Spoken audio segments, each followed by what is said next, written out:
เดี๋ยวลงยะเฮียโต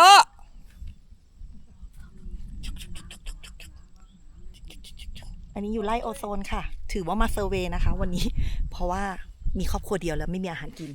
ฉะนั้นหมูก่อนเพราะเดี๋ยวฝนจะตกเดี๋ยวลงไม่ได้ไปค่ะกลับค่ะทุกคนขึ้นเร็วโซ่เร็วหรือฝนตก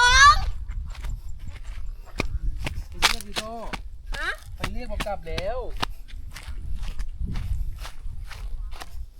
ฝนจะตกแล้วกงแล้วเดี๋ยวฝนตกค่ะเดี๋ยวขึ้นไม่ได้เดี๋ยวลงไม่ได้เร็วโซ่มาเดี๋ยวตกเดี๋ยวกิ้งเร็วเราอ่ะ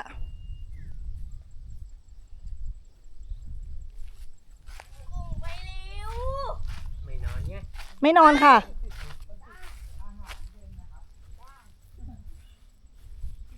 จะนอนนี่